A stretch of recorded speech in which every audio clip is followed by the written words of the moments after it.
Good evening, everyone. My name is Charles Duggan. I'm the Heritage Officer with Dublin City Council. I'd like to welcome you all here to the Mansion House for Ellen Rowley's talk this evening. This is the penultimate talk in our series, which highlights new publications, research, and important topics related to Dublin. Our aim is to amplify diverse voices by presenting fresh perspectives on well-known stories and sharing those that haven't been told yet. Looking ahead, our final talk, which will take place on the 7th of November, will feature Dr. Carol Pollard, who will examine the modernisation of Dublin through the lens of one architect, Andrew Devan. A few tickets remain for her talk, which is called The Rise from Tumbledown Decay, Dublin and Devan from 1960 to 1980. And at the end of the talk, we're going to follow it with a special screening of an extract from Alive Alive O, which was a campaign film produced by Irish Life after the construction of Irish Life Centre, and that's courtesy of the Irish Film Institute. So Carl, along with Ellen, co-edited More Than Concrete Blocks Volume 3, which you've probably all guessed is for sale at the back of the room. So if you haven't already got a copy, I would urge you to get one. And of course, they do make really exceptional Christmas presents. Now, before introducing Ellen, I'd like to thank my colleague Abigail O'Reilly, Graduate Heritage Officer, for her efforts in organising the series, as well as the Lord Mayor, Councillor James Gagan, and all of the staff of the Mansion House for hosting us this evening. And a special thanks to Ellen from UCD Press for being here this evening to sell the book, and of course to Cormac Leonard and Sarah Garvey for providing Irish Sign Language interpretation this evening. So lastly, we would like to acknowledge that this lecture series is part funded by the Heritage Council's County Heritage Plan grant scheme. Now, to introduce Ellen, Ellen is an architectural humanities teacher and writer embedded in 20th century Irish architecture.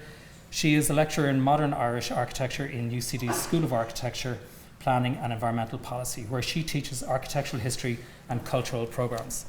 Through her work as an architectural historian, she is committed to widening access to architectural education in Ireland. So without further ado, would you please welcome Ellen to this. So thank you very much for coming to this talk this evening, and to Charles and Abigail and to the team in UCD Press and to the sign language interpreters here beside me. I'll try to go at a pace that's reasonable for the interpretation and that's reasonable for everybody here. So the title changed a couple of times but settled on Suburbs and Sacraments. It was a very uncatchy title originally. And we're going to look at stories and thoughts around building Catholic Dublin with a particular focus, or because of a new enough film that I made with an artist called Making Dust, to do with the demolition of the Church of the Annunciation, Finglas West. So a lot of the issues that have been thrown up by that demolition and in the making of the film are being raised or are guiding the talk today. But I suppose this is part of a bigger project, research project around the architecture of Catholic Ireland from, say, 1940 to, say, 1980. So the staid 1950s and the shiny 1960s, as represented in these two Dublin public buildings on the screen. In juxtaposing these two episodes in Irish history in terms of economic policies, for instance, we have a pattern of sharp contrast. The architectural history, that is, the culture and production of architecture, can be similarly read in terms of what I call antagonistic periodization. That is, with one period, the shiny 1960s Tower of Liberty Hall, starkly, aggressively, antagonistically reacting to its precedent period, and that's the robust, stolid, solid 1950s Neo-Georgian block beside it. Within the realm of Catholic Church design history, the image of 1950s as introverted and staid, which is then reacted against in the 1960s, becomes ever more heightened. On top of the national programmes of modernisation in Irish culture through the 1960s, and coinciding with them was, of course, the transnational reform of the Catholic liturgy and Catholic practices coming out of the Second Vatican Council. And so I suppose this 50s on the right, Mount Mary and St. Teresa's, and then Bert in Donegal by Liam Cormac, I suppose, representing the 1960s. In reality, though, just as once we scratch around, we realise that Liberty Hall was in fact a 1950s building, we understand that liturgical and by association design reform was emanating from various sources as early as the 1930s in Ireland, and that really the decrees and impact of Vatican II were not felt on the ground in Irish architecture until 1970. I throw up all of this muddy water because this evening, in sharing some of this research around the Irish Catholic Church as builder during the heady years of 20th century expansion from 1940 to about the 1980s, I'd like to foreground a very large, concrete, late 1960s church from Finglas West. I draw our attention to this letter of demolition, which tells how, on the 19th of October 1967, Archbishop John Charles McQuaid got word that a demolition firm was ready to knock and remove the tin church in Finglas West. Its gleaming new neighbour was open for business, rendering the tin church surplus to requirement. As an aside, the Archbishop was asked whether he might be interested in resiting or repositioning this tin church to Belfield, where the new UCD campus was mid-construction. You can see that in the last line, just wondering, asked if His Grace had any interest in the temporary church in the context of Belfield or anywhere else. Whatever the outcome for Finglas's tin church, built as a temporary measure, built as a temporary measure for the growing working class housing colony in the late 1950s, explicitly on a hill at Finglas West. The point for us today is that another demolition notice for the same site was issued some 50 years later, in October 2017. This time, the state was sanctioning the demolition of the huge, once upon a time, gleaming replacement, supposedly permanent church, the Church of the Annunciation. And we should note the second largest after Knock Catholic church in Ireland. The demolition began in late 2021, and in response, myself and an artist, Fiona Hallinan, made a film about it, which hopefully we'll see a decent clip of at the end. So the muddy water I've just splashed by way of introduction is because of the charge made in the architectural building assessment, that is, the document which justified the demolition of the church, that the 1960s design did not consider Finglas's so-called illustrious religious heritage, that heritage being how Finglas was the site of a 6th century monastery, as well as being the host place for the diocesan residents from the 12th to the 17th centuries.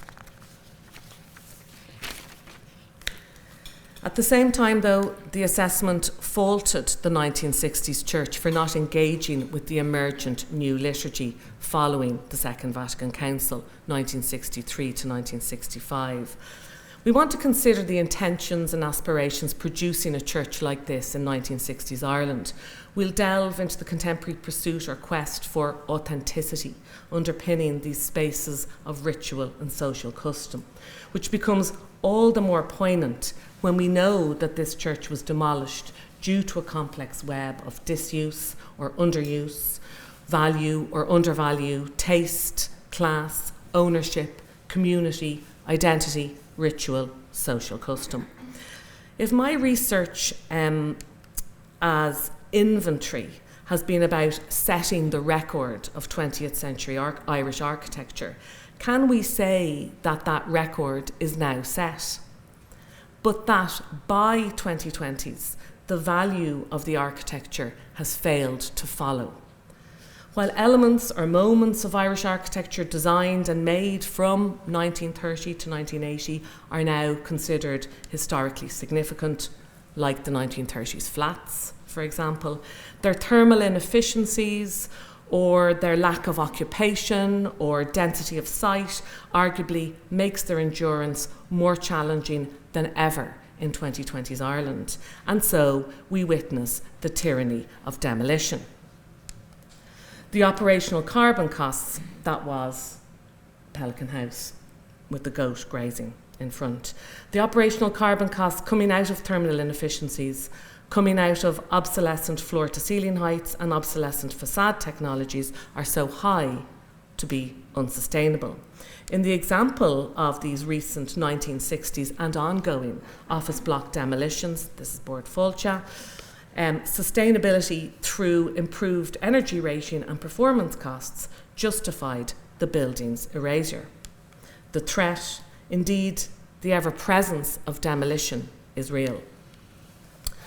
Dublin-based Irish artist Sean Hillen, his collages speak to his interest in combining humour and horror to reflect upon the violence in the name of ideologies that was wrought upon the Northern Ireland of his birth and youth. But it's the anxiety that Sean Hillen's work captures that interests me, and I feel it's of interest to us today. Sean Hillen talks about what we know and don't know, what we come to believe about others, as a pile of anxieties that he then restages in postcard-like dreamscapes. So much of this architectural research seeks to dig in and around what we know and don't know, what we believe about others in relation to the Catholic Church and its modernist-built legacy. In purpose, the research is a call to arms, maybe in the face of a demolition rally of churches from this period, where the land is more useful to the state and more valuable to an indebted 21st century Irish Catholic Church if rezoned for residential. So this research around the church as builder is a call for us all to look more closely, to read the historic record, to pay attention, to follow the money, to consider all the stuff, all the materials, all the design intentions, all the choices. We'll see a bit of it today as I toy with the priest's role as patron and fund manager, but I'm very interested in architectural adjacency. The case study of the maverick nun, Sister Stanislaus Kennedy, and the influence of South American liberation theology is capturing my attention at the moment. Working collaboratively, of course, Sister Stan got lots of radical housing built in the 1990s. Then there's the Catholic Housing Aid Association, fronted by former father, later Bishop Eamon Casey, which speaks of diasporic histories, but also its later iteration in Dublin from 1968. There's also my failed hypothesis that the Irish bishops were anti-flats because of flats' subversively communist associations, which is played out in the bishop's support of the Ballymun Towers, for instance. So proven wrong, again and again proven wrong, actually. The area that I've most markedly flitted around the edge to date is the making of schools. There's simply too many cooks, from the congregations or orders to the diocese, to the Department of Education, to the Office of Public Works, to the lay board of management. But clearly, the more I look, school infrastructure is the prime objective as the century progressed. We'll see more about these Raheny schools shortly. So with these remarks in mind, what was going on in 1950s and 1960s church design, what's termed the pre-conciliar age? The events and legacies of the Clonskea Church competition best summarise the climate of church design in Dublin during the post-war period. In 1954, the Dublin Diocese opened this high-profile competition to design the new church of the Immaculate Virgin Mary of the Miraculous Medal. Apologies for having to sign that, on Bird Avenue, Dublin 14. Results were very positive. The assessment process yielded these 3 premiated designs and a gaggle of commended projects, none of which was especially radical, but all expressive of contemporary materials and pared-back aesthetics. All going well, only then for the Archbishop, John Charles McQuaid, to overturn the process and commission another uncommended design from the crop. The preference for this neo-Byzantine monolith by Jones and Kelly, one of the Archbishop's favourite firms, and its ultimate construction on a suburban site in South County Dublin by 1955 showed how the Irish bishops sought a traditional image. Another potent example is that of Galway Cathedral, designed by John J. Robinson of Robinson Keefe Devan RKD by 1954, albeit in process from 1949. These are records from Bishop Brown's papers in Galway, in the Galway Archive. It wasn't consecrated until 1965, and this was a project of Bishop Michael Brown, who undertook several European study tours and composed his own architectural history of cathedrals through copious written passages, lists, postcards and talks during the 1950s. From these papers in his archive, it would seem that he was especially keen on domes and towers. The consecration of Galway Cathedral ignited many and fed into Ian Nairn's journalistic comments in April 1966 in The Observer. The Roman Catholic Church in every other country of Western Europe has accepted modern architecture. In West Germany and France, it is probably the most intelligent and adventurous single client. Even England, after years of wavering, now seems committed. And Liverpool, that most Irish of British cities, is to dedicate its own Roman Catholic cathedral next month. Only Ireland lags behind. The country which first brought Christianity to the West has become the last outpost of reaction. Yet another defiant instance of this anti-modernist or anti-abstract representation stance came when McQuaid removed 4 artworks from an exhibition in 1957 in Maynooth on recent ecclesiastical art in France. One of those works was by renowned Fauvist expressionist artist Georges Rouault. Just as Archbishop McQuaid was working in the east of the country, Bishop Brown in the west, the newly appointed Bishop of Cork and Ross, Cornelius Lucy, set out from 1952 to build a suite of churches, the Rosary churches. What we have here are hybrids of early Christian massing, dominating west fronts, vertical elements, dome or tower, stone or brick cladding over reinforced concrete shells. These 3 figures of McQuaid, Brown, Lucy emerge as the domineering protagonists in the narrative, a narrative of expansion. In Dublin alone, between 1940 and 1965, McQuaid oversaw the erection of 34 churches and the formation of 36 new parishes.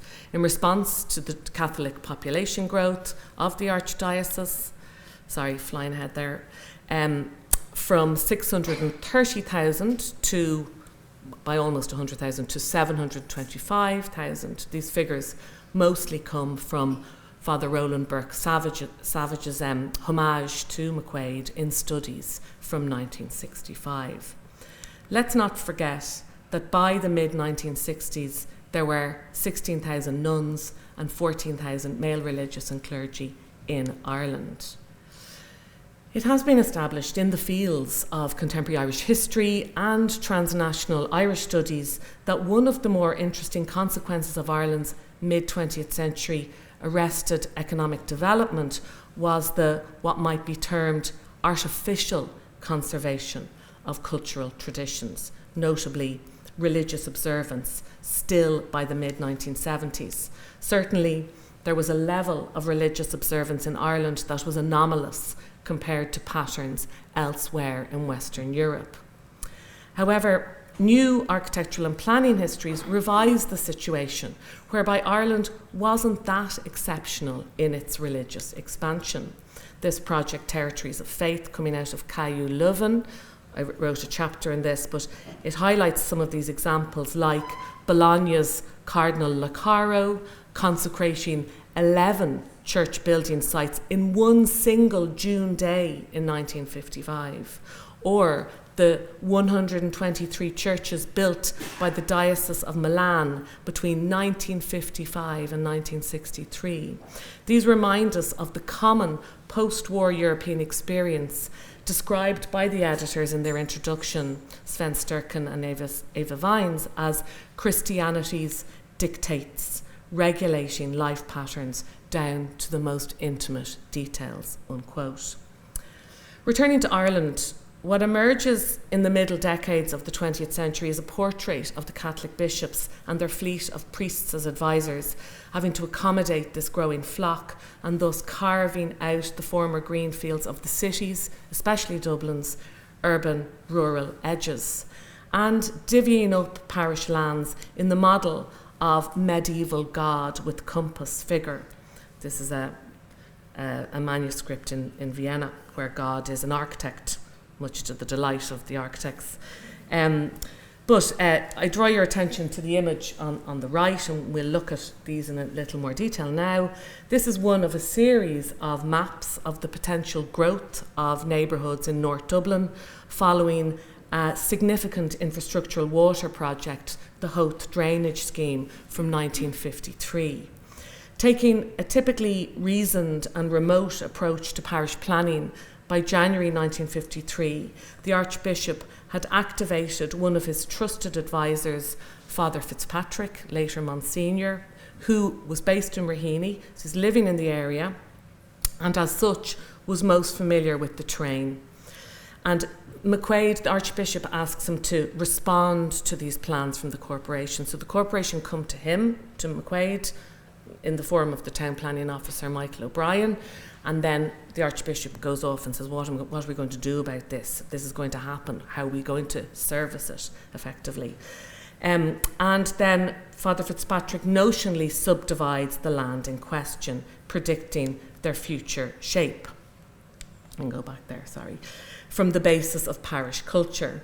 Father Fitzpatrick produced 4 remarkable hand-drawn maps representing the parishes in 1949 here, then 1954 on the far screen, 1959 here, and then post-1960. I suppose what I'd like to maybe alert you to, for those in the back, it's probably hard to see, but there's crosses here. One is Coolock, there's another church. There's another church and another church. And what's happening, I suppose this is the first map, 1949, there's Coolock, Colester, Raheny. There's 3 churches here, but from here there's 4 churches, and thereafter there's 4 churches in the territory. So here was a priest arranging parish boundaries with the liberty and power of a colonising emperor.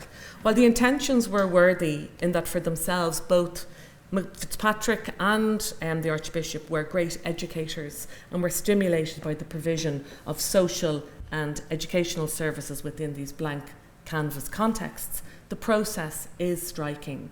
As the drawings express, Fitzpatrick's exercise was not about building more churches. There remained 4 parish churches between 1954 and post-1960, but more so about meeting the church's mission through schools.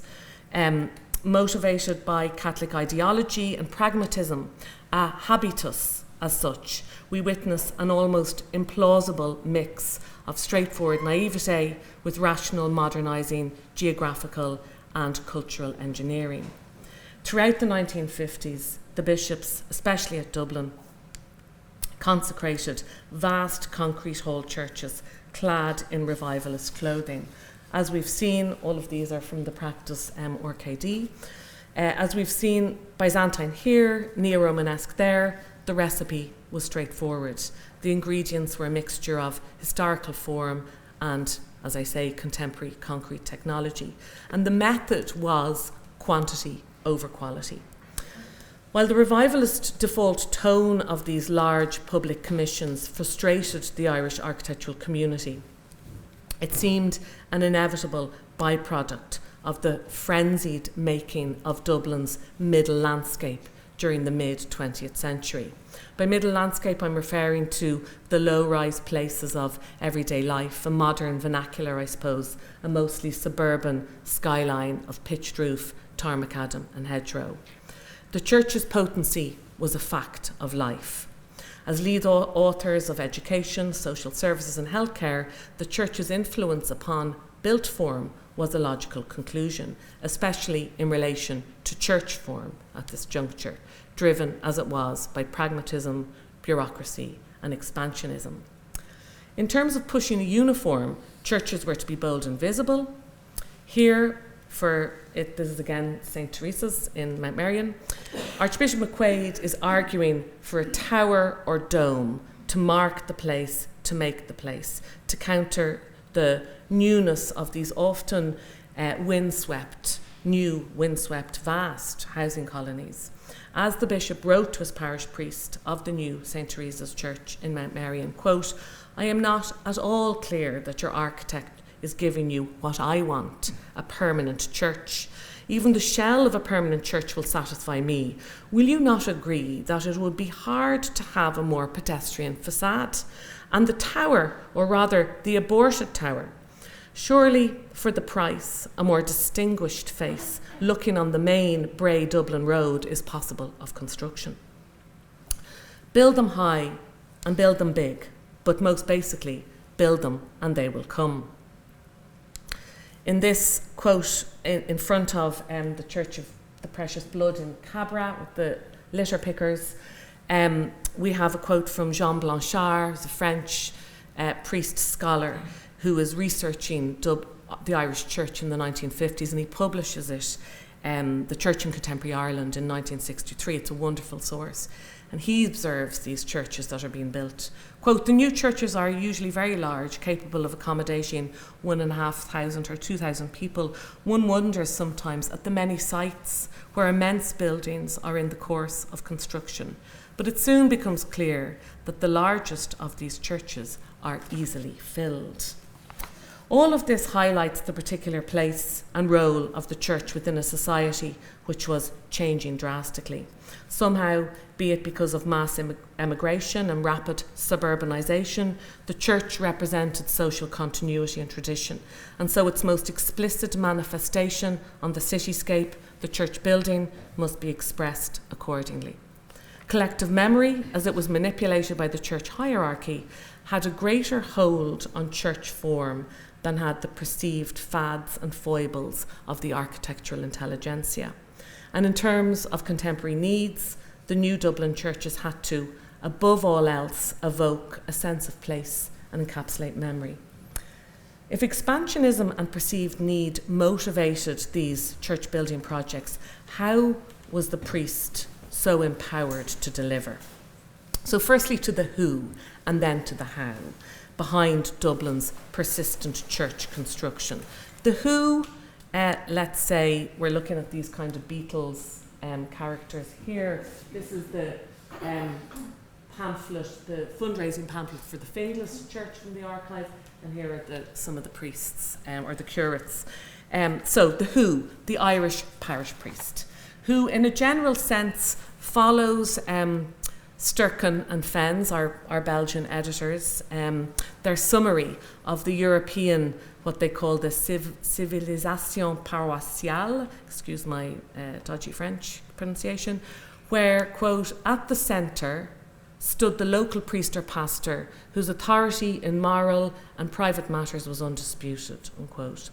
The Irish priest continuously through local and diasporic, that is Anglo-American 20th century culture, has been represented as differentiated and with what one critic calls a strong flavour, due to his social, political, local prominence at a time when that position was being lost in other places. But the point is today, looking through the lens of previously unexamined building archives, the parish priest emerges as a leading agent in Ireland's 20th century architectural stories. He actually builds Ireland's post-war Catholic real estate. It's a big statement, but I make it here. And I argue he emerges as the overworked and often overwrought agent at once project manager, fundraiser, part patron, style counsellor, intercessor between bishop and architect, intercessor between bank and parishioner. So that's the who. Then what about the how? Of course, the hierarchy was puppeteering its clergy. Trained to be the commander of an army of Catholic foot soldiers, the curates, the parish priest was emboldened in his mission, and chief among his commitments was the building of churches and the establishment of schools. Am I going too fast? No? Okay. Am I going too fast? Oh, sorry, thank you. Because critically, having ceded all religious buildings during the Reformation period, Ireland's Catholic Church had no architectural history. Again, I direct us to John Blanchard, who writes, quote, "The Irish Church possesses no historical edifices. She regrets the fact, but at the same time, there is an appreciable material advantage to her." Or rather, unquote, this is an appreciable material advantage to her. So I argue, following Blanchard, that the Irish Catholic Church has no architectural history, or a very recent architectural history. And with no architectural history, the Irish parish priest of the mid to late 20th century found himself pitched at an urban periphery on mostly virgin lands, upon or before his tabula rasa, unburdened by ancient buildings which he pragmatically translated as expensive things to be maintained. He was leading this construction of a brave new world. If then, in building these schools and churches, the parish priest was fulfilling a vocation to community, did he have design or architectural intentionality? Did he choose or think or consider or design in part? All of this brings us back to where we started, with Muddied Waters and Finglas Church, specifically this Church of the Annunciation, neither engaging in Vatican II or capturing the historic ecclesiastical iconography of the area. In the end, points made to justify the 1967 church's demolition in 2021. But how could Finglas Church engage more fully in Vatican II? Remember that Vatican II's teaching around the liturgy only emerged from 1963. It proposes, and indeed it changes radically, the Mass and its disclosing space. A new emphasis was to be placed on the congregation and its ability to participate in the Mass. Above all, monumentality was to be jettisoned in favour of modesty. Let's not forget that the Finglas Church, these images here, this is from Finglas Memories Facebook page. The image beside me shows the church going to construction in 1965, and the far letter is from 1964, where the parish priest is writing to the Archbishop asking for permission to borrow £20,000 from the Bank of Nova Scotia. So these are from the Dublin Diocesan Archive, and this is a local history source. But we see from this gathering of material that the Finglas Church site was purchased from between 1957 and 1963, and that the design was approved in stages from 1963, going to site with the blessing of the foundation stone once the loan was approved with the Bank of Nova Scotia in 1965. In this way, the design evolved before the teachings of Vatican II were borne out in Irish church architecture. Furthermore, the archives of these mid-1960s churches, especially in the Dublin Diocese, are awash with letters and correspondence between very anxious priests and very frustrated architects. In the instance of the Dublin Airport Church, usually called our first post-Vatican architecture or first post-conciliar architecture, the influence of the Archbishop still by 1967 was acutely felt, to the extent that he approved or disapproved of all the art. And in this correspondence we find him dismissing Imogen Stewart's sculpture here, which is in the courtyard. It's an image of, it's a model, well, it's the Our Lady Queen of Heaven, which is the name of the church. And in this instance, the Archbishop is responding to a model. And he really delays issues, I suppose, but he writes to the architect and says, "The figure is not, as represented in the model, as elegant as one might expect. The drapery as treated gives cause for doubt. For myself, I regard the model as rather that of a Greek or Roman matron." And then also, as contentiously inside the nave of the church, the architect Andy Devan, who you'll hear about in November from my colleague Carol, he commissioned an art student, Sheila Corcoran, to make the Stations of the Cross as these beautiful jewelled windows, stained glass windows. But this is a very unusual thing to do. First of all, to do it in the abstract, you might say, but also to have Stations of the Cross as stained glass windows. And it leads to the parish priest being extremely anxious, and then Andy Devan writing to the Archbishop and kind of imploring really, and then in the end the Archbishop having this tete-a-tete really with and it's one of the few examples I could find of the Archbishop writing it down, pinning his colours to the mast and saying, for you, he's writing to the architect, you will find me too literal, inartistic, immodern. I like a thing to be what it is meant to be. It's great, really. Now, as anecdotally, some of you may know, these then had to be removed from the nave walls, but now I don't know when that happened, and if indeed it did happen. But certainly the Archbishop didn't approve of them, but they are in place in 2024 and have been since I've been looking at the building. Through the 1960s, architects and some of the religious orders, the Jesuits notably, were trying to reform the sanctuary space to enable the dialogue mass, that is, to enable the priest to face the congregation in line with the reform. This reform hoped to encourage greater participation in the mass by removing physical barriers like altar rails and by priests facing the people. It was hoped that psycho-spiritual barriers would be removed. So the architects sought reformed sanctuaries with different tabernacle placement, enabling this two-way mass. But meanwhile, the priest patrons were really fearful of stepping out of line and undermining their archbishop. In this correspondence between Father Cregan, who's the principal of St. Patrick's Teaching College in Drumcondra, and Andy Devan again, he's getting really quite annoyed with Devan and saying, again, what am I to do, he says. You asked me to send 3 alternate sketches to the Archbishop with one request that he choose between them. And he wrote back asking that the tabernacle be placed on the altar and the altar so arranged that the priest can say Mass facing or with his back to the people. So the Irish bishops were markedly reticent in their acceptance of Vatican II, and their bishops' conference refused or denied Rome's call for greater access to their proceedings by the papal nuncio.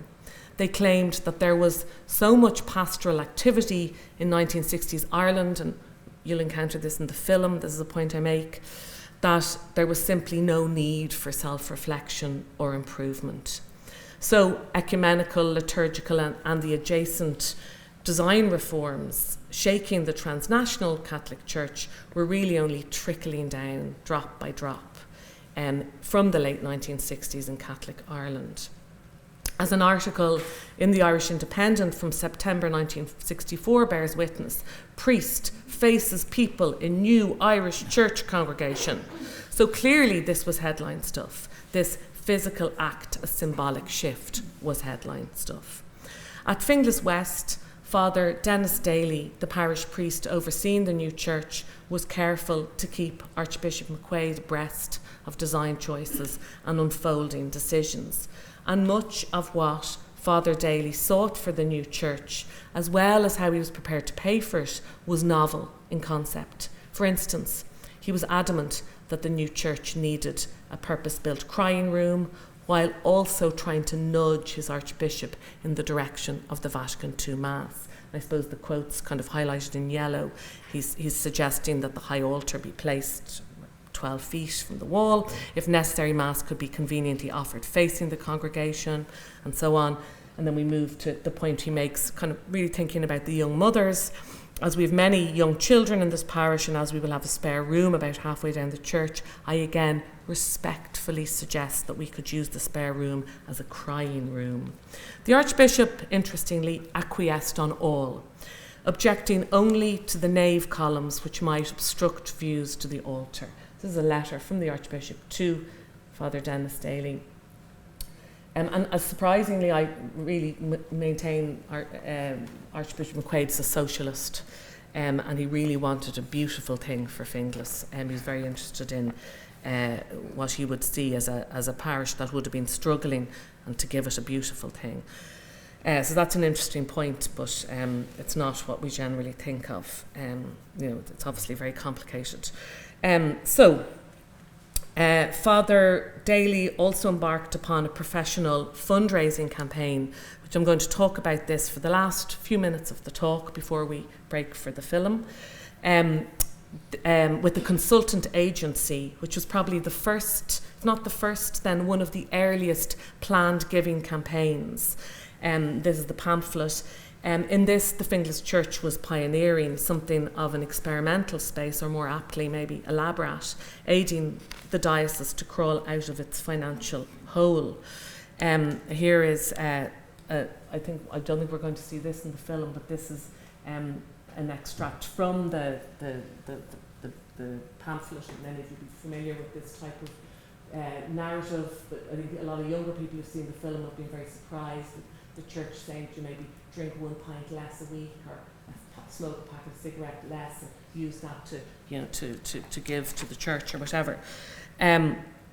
So officially launched in 1968, Planned Giving responded to a finance commission, and unusually for McQuaid, it was guided by professional fundraising consultants from Britain. This is an image of the type of pamphlet. Again, this is from the Navan Road. In many ways, the strategy chimed with contemporary 1960s national economic modernisation and the radicalisation of the Catholic liturgy and church architecture internationally. Most immediately, Planned Giving highlights the Dublin Church's growing concern over its unfolding economic crisis. And so in this commission, it's very interesting to see what Archbishop McQuaid is writing about, but he was an avowed ascetic, and it's very surprising that he would have entertained such a capitalist modern endeavour were it not for the dire state of his diocesan finances. He senses them, he sees the writings on the wall, the changing zeitgeist, and the economics of it all was frankly embarrassing. Don't forget, this was the eve of his retirement and possibly precipitated that retirement. But we can see in this quote from McQuaid, "A torrent of money is flowing past our doors, but it is not we who are trapping it. It's essential that the Commission verify with each parish priest the true priorities in building, and therefore establish a true potential for each parish on the basis of the actual parish statistics." So it's a very kind of rational approach to parish development, which had been heretofore probably more like our maps, our hand-drawn maps. And this is another kind of embarrassing instance. This is a letter from the bank manager of the Bank of Nova Scotia the assistant manager, writing to the Archbishop's house and saying, we've got loans here, and Our Lady of Victories in Ballymun, loans here for Finglas, and they're not being met, they're not being paid. Illustrating his May 1968 endorsement of Planned Giving with a brochure from an Italian parish in Queensland, Australia, the Archbishop stated in surprisingly Vatican II reform terms that the process of planned giving would bring, quote, a new unity in the parishes, a new understanding between laity and clergy that can only produce very fruitful results in the future. But planned giving, especially at the outset, was not without its dissenters. One disgruntled Dublin Catholic wrote in a 1967 letter of complaint that planned giving was similar to, quote, other selling campaigns in the marketplace of the world. The elements of its design, exploitation, and worst of all, the lie, to suggest that money subscribed to a material cause, again, no matter how admirable from a human aspect, is a gift to God, is not a truth. In the same parish, that is Navan Road, you might, if you are from Navan Road, be proud of the protest, the activist background from which you come. In the same parish, the dissent escalated to a threatened protest, not from a moral or a spiritual perspective, but rather the parish association did not like the methods of the new parish priest, Father Maguire, and his imposing of an alternative fundraising system. The parish priest knew this, hesitating as his archbishop encouraged planned giving. The Archbishop warned, quote, "I would ask you to say nothing to your committee lest you arouse an ignorant and useless opposition," unquote. He writes a lot urging this particular priest to know that he's the boss, not the parish council. Intent upon old fundraising methods in order to build a badly needed school, Navan Road Parish was an established place. Rather, it had an established development culture. Another defiant parish, again established but more deeply so, this time populated by the highest echelons of Dublin's professional classes, Donnybrook. There was to be no planned giving in the Donnybrook parish. And the stark contrast between Donnybrook, its autonomy, its established nature of upper middle class domesticity in 19th century red brick villas, and the compliance of Finglas West as a new place carved out of edge farmland driven by the clearing of Dublin's slums. There may be no doubt in my mind that Archbishop McQuaid was moved by the spectacle of Finglas West, by the need he perceived there, by the vulnerability, by the potential. But there's lots more in this. The place of priest and parishioner as builder and funder of Catholic Ireland. One can't help thinking that class and shared culture are at the root of it all. But we have to conclude for now. Thank you.